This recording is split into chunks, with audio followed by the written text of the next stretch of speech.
गरीब बहू को मिला शेफ से भरा अमीर ससुराल।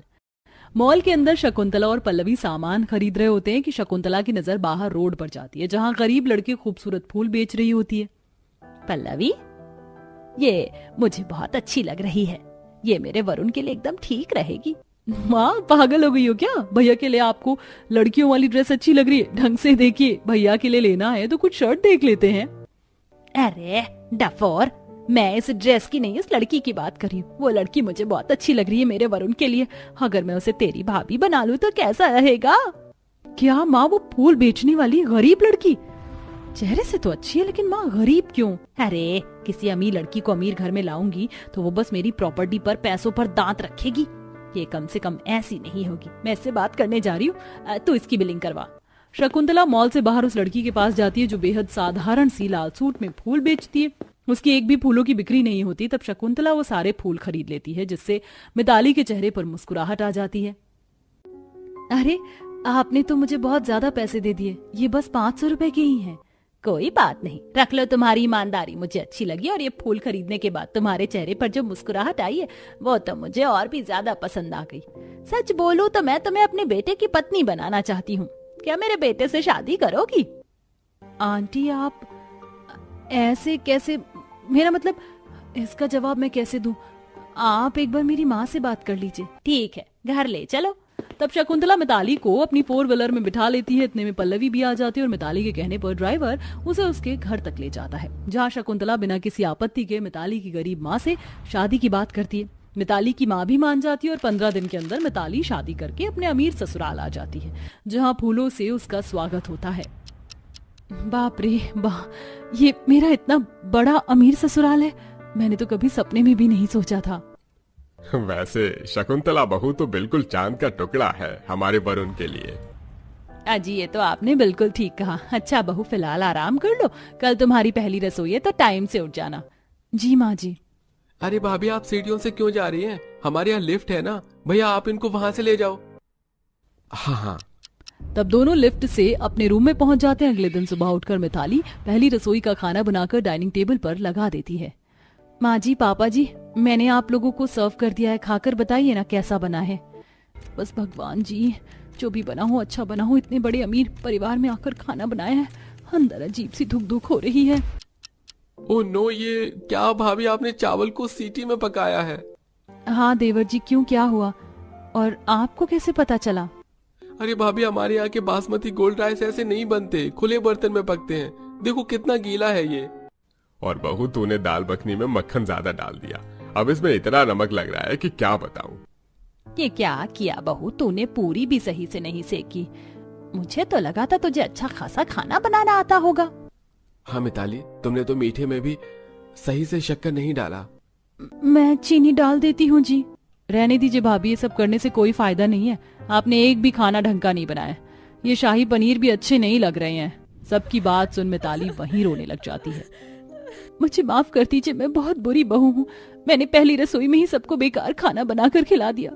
मैं इतने बड़े अमीर ससुराल की बहू होने के लायक नहीं हूँ। मुझे आपको पहले ही बता देना चाहिए था कि मैं अच्छा खाना नहीं बना पाती। अरे अरे बहू, तूने इतना भी बुरा खाना नहीं बनाया जितना तूने कह दिया, और ये तो बस छोटी छोटी सी कमी है। ओहो बहू, चुप हो जा, इतना नहीं रोते। अरे भाभी, मेरी बात आपको बुरी लग गई क्या? सॉरी। नहीं, मैं बहुत बुरी हूँ, मुझे खाना बनाना नहीं आता। ओफो भाभी। All of you ready? ए दिल लाया है बाहर, अपनों का प्यार क्या कहना, मिले हम चलक उठा खुशी का खुमार क्या कहना, खिले खिले चेहरों से आज घर है मेरा गुल गुलजार क्या कहना, ए दिल लाया है बाहर। हम बस करोगी या गुदगुदी कर दूं? नहीं नहीं नहीं। बस बहू, ऐसे ही हंसती रहा करो। तुम्हें क्या लगा हम सब डांट रहे हैं? अरे वो तो इसलिए कह दिया क्योंकि तुम्हारा ससुराल शेफों से भरा हुआ है। मतलब तुम्हारी सासू माँ से मैं होटल मैनेजमेंट में मिला। कुछ सालों में हम दोनों का ऐसा टांका भिड़ा कि शेफ भी बन गए और शादी भी कर ली। उसके बाद हमारे बच्चे भी हमें देखकर खाना बनाने लग गए और होटल मैनेजमेंट का ही कोर्स किया। हम सबको खाना बनाना बहुत अच्छे से आता है और हम सबके अलग अलग होटल भी हैं, इसीलिए तुम्हें कह दिया था। पर कोई बात नहीं, तुम्हें खाना बनाना नहीं आता, हम सब है ना, हम अपने हाथ का खाना एक एक करके तुम्हें खिलाएंगे और बनाना भी सिखाएंगे। हाँ मिताली, तुम सबके हाथ का खाना और बनाना भी सीख लेना। धीरे धीरे तुम परफेक्ट हो जाओगी। हाँ तो भाभी बताइए ना, आपको क्या पसंद है, हम वही बनाते हैं नेक्स्ट। क्या सच में आप लोग शेफ हैं? पर मैं तो अनाड़ी निकली, लेकिन आप सबसे खाना बनाना सीख जाऊंगी। मुझे गुलाब जामुन बहुत पसंद है और दम बिरयानी। ठीक है भाभी, मैं गुलाब जामुन बनाता हूँ और पल्लवी दम बिरयानी बनाएंगी। फिर दोनों नंद देवर रसोई में मिताली के लिए खाना बनाते हैं और वो वहाँ खड़े होकर खाना बनाना भी सीखती है। वाह देवर जी, आपके गुलाब जामुन बनाने में ही खुशबू आ रही है। और दीदी, आप तो बहुत अच्छी दम बिरयानी बना रही है, बिना खाए ही पता चल गया मुझे। यही तो खासियत होती है भाभी शेफ के खाने की, शेफ के बोलने से शेफ का खाना बोल पड़ता है। ये लीजिए, खाकर बताइए कैसा बना। वाओ अमेजिंग, ऐसा तो मैंने कभी नहीं खाया। तब नैतिक अपने हाथ के गुलाब जामुन खिलाता है, जिसे खाकर मिताली खुश हो जाती है। रात का डिनर वरुण और निखिल बनाते हैं, जिसे खाकर मिताली बहुत तारीफ करती है। क्या बात है वरुण जी, देवर जी, आप दोनों कमाल के शेफ हैं। आज से पहले लजीज नान और शाही पनीर मैंने कभी नहीं खाए। गरीब थी शायद इसलिए। और आज तुम्हें 7 स्टार होटल वाले पति के हाथ का खाना खाने को मिल गया है ना? देखना, एक दिन तुम भी बनाओगी। अब अगली सुबह मैं बहू को अपने हाथ का खाना बनाकर खिलाऊंगी, पर बहू की पसंद का। और इसके बाद बहू लंच मैं बनाऊंगा, तुम देखना मैं कितना अच्छा शेफ हूँ। घर के एक एक सदस्य बहू को अपने हाथ का खाना बनाकर खिलाते हैं और उनके खाना बनाते वक्त मिताली हमेशा खाना बनाना सीखती है और एक कॉपी में नोट कर लेती है। दिन गुजरते हैं, फिर मिताली सबके लिए खाना बनाती है। 19-20 की फिर भी कमी रह जाती है। भाभी आज थोड़ा सा ऊपर नीचे हो गया, लेकिन सीख जाओगी, आपका टेस्ट काफी बदल गया है। हाँ बहू, लेकिन अभी तक वो बात नहीं आई। शेफ से भरे ससुराल में लगता है मैं कभी एडजस्ट हो ही नहीं पाऊंगी। इतना टाइम हो गया खाना बनाते हुए मुझे, लेकिन कुछ नहीं आया अभी तक। अरे बहू तो सीख जाएगी, दिल छोटा मत कर। ऐसे ही किसी दिन नंद चाइनीज बनाती है तो कभी पति कॉन्टिनेंटल, ससुर कभी साउथ इंडियन तो कभी देवर नॉनवेज। साथ ही मिताली भी खाना बनाती है, लेकिन हमेशा उसके खाने में कोई कमी रह जाती है। एक दिन वह पति का पसंदीदा चिकन कोरमा और खमीरी रोटी बनाती है। हद होती है, ये कोई खाना है मिताली? तुम्हें इस घर में 1 महीना हो जाएगा, इतने दिनों से तुम खाना नहीं बना पा रही हो। सब खाना बनाकर तुम्हें सिखा रहे हैं, लेकिन अभी तक तुमने खाना बनाना नहीं सीखा। ये चिकन गला भी नहीं है। I am sorry Varun ji. Mitali रोते रोते कमरे में चली जाती है। तब शकुंतला अपने बेटे के कान मरोड़ती है। तेरी हिम्मत कैसे हुई मेरी बहू को सुनाने की? तुम सबने होटल मैनेजमेंट का कोर्स 1 महीने में सीख लिया था क्या? हम सब लोग बहू को अलग अलग खाना बनाना सिखा रहे हैं तो वो एक साथ सीख जाएगी। अरे टाइम लगता है, तुझे इस तरीके से नहीं बोलना चाहिए था वरुण, जाकर उसे मना। वैसे ही हमारी अमीरी की वजह से दब कर रहती है। और क्या भैया, भाभी ने इतनी मेहनत से इतना मुश्किल खाना बनाया है आपके लिए। तब वरुण को अपनी गलती का एहसास होता है और वो मिताली के बालों में गजरा लगाकर उसे मनाता है।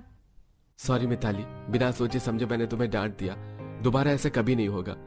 मुझे तुम्हारे एफर्ट समझने चाहिए थे। इट्स ओके, मुझे सीखने के लिए आप लोग भी तो एफर्ट्स कर रहे हैं। अगले दिन घर पर कुछ मेहमान आ जाते हैं। आज तो हम नई बहू के हाथ का चिकन चंगेजी खाना चाहते हैं। बहू वो बना दो, और तुम्हारी चाची जी वेजिटेरियन है तो कढ़ी चावल बना देना। जी चाचा जी। हे भगवान, नॉनवेज बनाना तो मुझे आता ही नहीं है, और कहीं मेहमानों के सामने मैंने गलती कर दी तो अब क्या होगा? ये सब कितनी देर कैसे पकाना है मुझे कुछ नहीं पता। तब मिताली वहां से किचन में चली जाती है। तभी चिकन देने के बहाने देवर चिकन और कढ़ी बनाने का सारा सामान बताकर आ जाता है। वहीं पल्लवी, चाचा जी मैं पानी पी कर आती हूँ। पल्लवी बेटा, मैं अच्छे से जानती हूँ बहू का ससुराल शेफ से भरा हुआ है, इसीलिए उसकी मदद मत करना। आप चिंता मत कीजिए, भाभी के हाथ का ही खाना खाने को मिलेगा। हम सब आपके सामने बैठे हैं। अच्छा हुआ बच गई। तभी पल्लवी फटाफट से रसोई में जाती है। भाभी, मेहमानों को शक ना हो जाए इसलिए हम में से आपकी कोई मदद नहीं कर पाएगा, फिर भी मैं बता देती हूँ। चिकन को मैरिनेट कर लेना दही और मसाले से, तब सारी ग्रेवी में डाल देना और पकाना। इतने में पल्लवी चली जाती है। मिताली को कढ़ी चावल बनाने में भी मुश्किल होती है। तब बहाने से ससुर आकर चावल की क्वांटिटी बताकर चला जाता है। फिर 1 घंटे में मिताली सूझबूझ से खाना बनाकर मेहमानों को परोस देती है। खाना खाते ही योगेश प्लेट तोड़ देता है। मैं सोच भी नहीं सकता था कि बहू तो ऐसा खाना बनाएगी। हद हो गई भाई। चाचा जी, मैं आपको मुझे माफ कर दो, ये सब। अरे बहू तू तो डर गई मेरे गुस्से से। अरे बेटा मैं मजाक कर रहा हूँ, आज से पहले इतना बढ़िया चिकन चंगेजी मैंने कहीं भी नहीं खाया, सच में। शुक्र है भगवान का, मैं तो डर ही गई थी। बहू कढ़ी चावल भी एक नंबर बनाया तूने। तू तो बिल्कुल अपनी शेफ ससुराल वाली जैसी निकली। आपने तो डरा ही दिया था, लेकिन इतना अच्छा खाना मैं अपने शेफ ससुराल वालों की वजह से ही बना पाई हूँ। मुझे खाना बनाना इन्होंने ही सिखाया है। नहीं बहू, इसमें हमने तेरी कोई मदद नहीं की। बताया तो हमने पहले भी है, लेकिन आज तूने सच्चे दिल से खाना बनाया और देख मेहमान को कितना अच्छा लगा। सही मायने में अब तू खाना बनाना सीख चुकी है। और क्या, तब मेहमान खुशी से मिताली को खाना बनाने का शगुन देते हैं और इस तरह मिताली भी अपने शेफ वाले ससुराल में और भी तरह की डिश बनाना सीखती है और परिवार वाले भी अब मिताली से खुश रहते हैं। हे भगवान, कितनी गर्मी है। ऐसा लग रहा है जैसे कि किसी ने भट्टी में डाला हो। इस 50 डिग्री की गर्मी में वैसे खाना बनाने से जोखिम भरा कोई काम नहीं होगा शायद। बस ये आखिर की रोटी भी बन जाए तो फिर मैं फ्री हो जाऊंगी। अदिति ऐसे ही खुद से ही बोलते हुए खाना बना रही थी। अदिति सुचित्रा की बहू थी और सुचित्रा एक मिडिल क्लास औरत थी। सब कुछ अदिति के परिवार में ठीक ही चल रहा था, लेकिन अब गर्मियों में अदिति को रसोई में काफी गर्मी लगने लगी थी। उसने जल्दी जल्दी से खाना बनाया और फिर अदिति उसे सभी के लिए टेबल पर लगाने लगी। लो कर लो बात, मैंने इतनी गर्मी में खड़े होकर खाना बनाया और कोई भी टेबल के पास दिखाई नहीं दे रहा जिसको भूख लगी हो। माँ, बाबा, श्रुति, रोहन जी सभी आ जाइए, खाना तैयार है। इन्हें अभी आवाज लगानी पड़ेगी, तब ये सभी उठकर आएंगे जब खाना लग जाएगा। बेचारी अदिति ऐसे बोलकर सभी के लिए खाना लगाने लगी। उसने एक एक कर सभी चीजें खाने के टेबल पर रख दी, लेकिन कोई भी खाना खाने को नहीं आया। लो कर लो बात, कितने जिद्दी लोग हैं। मैं सभी को बुला रही हूँ लेकिन किसी पर कोई फर्क ही नहीं पड़ रहा। अरे माँ जी, बाबा जी आ जाइए, खाना ठंडा हो रहा है। अरे बहू, आज गर्मी बहुत है, मेरा दिल नहीं कर रहा नीचे आकर खाना खाने का। एक काम कर, तू मुझे और अपने बाबा को यहीं कमरे में ही खाना दे दे। क्या? अच्छा ठीक है, मैं देती हूँ। अदिति ऐसे बोलकर अपनी सास के लिए ऊपर ही खाना लेकर जाने लगी। उसने पहले सभी चीजों को ट्रे में रखा और एक एक चीज अपनी सास के कमरे में पहुंचा दी। अभी वो बस सुचित्रा को खाना देकर कमरे से निकल ही रही थी कि उसे अपनी ननद दिखाई दे गई। भाभी, अच्छा हुआ जो आप यहीं मिल गई। मेरा ना नीचे आकर खाना खाने का मन नहीं है, तो मुझे तो आप कमरे में ही लाकर दे दो। किस लिए? बस ऐसे ही। अच्छा ठीक है, तो फिर बताओ कि तुम क्या खाओगी? जो भी आपने बनाया मुझे सब खाना है। श्रुति की बात को सुनकर अदिति को थोड़ा सा गुस्सा आया, लेकिन उसने उसे भी उसके कमरे में ही खाना दे दिया। ऐसे ही खाना देने के बाद अदिति गुस्से में अपने कमरे में पहुंची, जहां उसने देखा कि आराम से उसका पति लेटे हुए मोबाइल चला रहा था। क्यों जी, आपको आवाज नहीं आ रही है मेरी? मैं कब से खाना खाने के लिए आवाज दिए जा रही हूँ। एक तो मैंने इतनी गर्मी में खड़े होकर आप सभी के लिए खाना बना दिया, ऊपर से आपको उसे खाने में भी टैक्स लग रहा है क्या? हे भगवान अदिति, चुप हो जाओ, शांत हो जाओ यार। सॉरी, मैंने तुम्हारी आवाज को सुना नहीं था क्योंकि मेरे कानों में ईयरबड्स लगे हुए थे। चलो अब हम चलकर खाना खाते हैं। अरे ये क्या, नीचे तो कोई नहीं है। हाँ नहीं है, क्योंकि सभी को खाना अपने कमरों में ही खाना था। अच्छा तो ठीक है, तुम भी खाना ऊपर ही ले आओ, हम दोनों अपने कमरे में खा लेंगे। अदिति को रोहन की बात को सुनकर काफी गुस्सा आ गया, लेकिन वो कुछ भी नहीं बोली और वो खाना नीचे से ऊपर ही ले आई। इस बीच खाना खाते हुए उसे उसकी सास ने कभी कुछ मंगवाकर तो कभी ननद ने बर्तन वगैरह समेटने को आवाज लगाकर भी काफी तंग किया। अदिति इस सबसे इरिटेट हो गई थी, तो फिर वो खुद से ही बोली, ये क्या बात हुई? मेरे ससुराल वालों ने तो मुझे पागल समझा हुआ है शायद। पहले खाना बनवाया और फिर ना ढंग से मुझे खाने दिया, ना ही खुद ही खाने को नीचे आए। हाँ, मुझे बहुत गुस्सा आ रहा है। एक काम करती हूँ, शाम की सब्जी के बहाने से बाहर चली जाती हूँ। कम से कम इस जगह से कुछ देर को अलग रहूंगी तो मूड तो अच्छा हो जाएगा।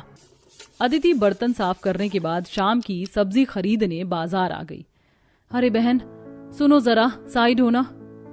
अरे रोशनी, तू? अदिति, तुझे कितने दिनों के बाद देखा। और बता कैसी है तू? बस क्या ही बताऊं कि कैसी हूँ। क्या हुआ, क्या बात है? तेरा मुंह क्यों उतरा हुआ है? है कोई बात। अच्छा हुआ जो तू मुझे मिल गई। अगर तुझ पर टाइम हो तो मेरे साथ कुछ देर को पार्क चलना, मैं तुझसे वहां थोड़ी सी बात करूंगी। ऑफ कोर्स, तेरे लिए तो मेरे पास टाइम ही टाइम है। चल आराम से पार्क में बैठकर आइसक्रीम खाते हुए बात करते हैं। रोशनी ऐसे बोलकर अदिति को पार्क में ले गई, जहां अदिति ने रोशनी से अपनी परेशानी को शेयर किया। तेरे ससुराल वाले तो ज्यादती कर रहे हैं। ठीक है, अगर वो तेरी तरफ को नहीं सोचते तो तू भी मत सोच, तू भी जैसे को तैसा कर दे। कैसे? मतलब कि अगर वो लोग खाना खाने नहीं आते या तुझ पर अपना हुक्म ज्यादा चलाते हैं तो तू भी उन्हें खाना मत दे। अगर कोई खाना मांगे तो उसे रसोई में ही खाना खिलवा, तब देख कैसे उनकी अकल ठिकाने पर आती है। रोशनी की बात अदिति को समझ आ गई। कुछ देर रोशनी से बात करके अदिति शाम के खाने का सामान लेकर अपने घर आ गई और शाम का खाना बनाने लगी। क्या मुझे अपने घर वालों के साथ वो करना चाहिए जो रोशनी ने बोला? शायद वो सब थोड़ा सा ज्यादा हो जाएगा, मैं ऐसा नहीं करूंगी। अदिति को अपने परिवार को सबक सिखाना अजीब लग रहा था। उसने जैसे रोशनी ने बोला वैसा नहीं किया। ऐसे ही कुछ दिन और बीते। हर रोज अदिति के ससुराल वाले उसे खाने को लेकर परेशान कर देते थे। ऐसे ही आज के दिन जब अदिति खाना बना रही थी तो उसके मोहल्ले में बर्फ का गोला बेचने वाला आया। अरे वाह, बर्फ का गोला, मुझे भी खाना है। अदिति देख तो जरा, बर्फ के गोले वाला आया है, जा जाकर बर्फ का गोला खरीद ला, श्रुति का खाने का दिल कर रहा है। माँ जी, मैं खाना बना रही हूँ, यहाँ से हट नहीं सकती। श्रुति तो टीवी देख रही है, उसे बोल दो, वही ले आएगी। अदिति मना करने लगी लेकिन सुचित्रा ने उसकी बात को नहीं समझा और उसे बाहर बर्फ का गोला लेने को भेज। अदिति को खाना बनाते बनाते बर्फ का गोला खरीदने जाना पड़ा और धूप में खड़े होकर उसे वो लेकर आई। लेकिन अब पानी सर से ऊपर जा चुका था। बस अब बहुत हो गया। मैं इन लोगों के बारे में कितना सोचती हूँ, लेकिन हकीकत में इन लोगों को मेरी जरा सी भी परवाह नहीं है। अब मैं और ये सब नहीं झेलूंगी, अब जैसे को तैसा मिलेगा। अदिति ने अब अपने परिवार को सबक सिखाने की ठान ली।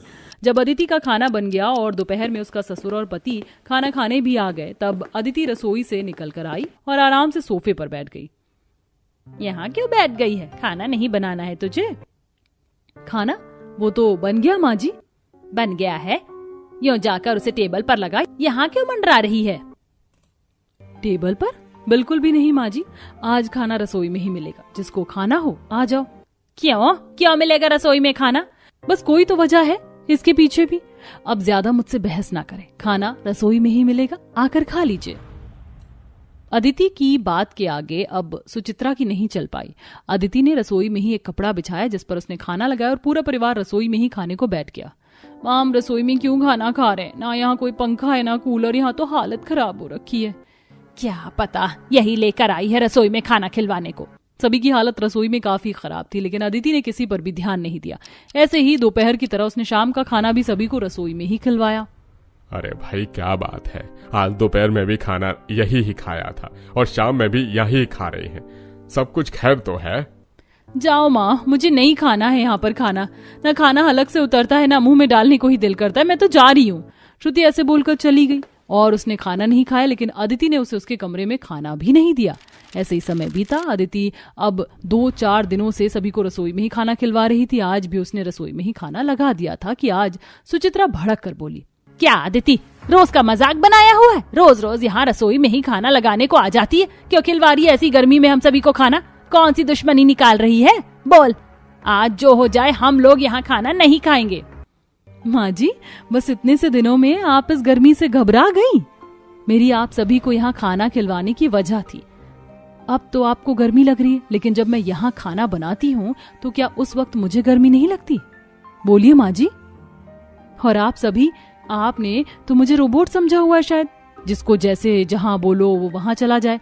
मैं खाना बनाती हूँ, उसके बाद आप सबके खाने की मिन्नतें करती हूँ और फिर भी आपको यहाँ आकर खाने में भी दिक्कत होती है। या तो आप अपने कमरे में खाना मांगते हो या फिर मुझसे कुछ और ही बनाने को बोलते हो। क्या मुझे गर्मी नहीं लगती है? बोलिए।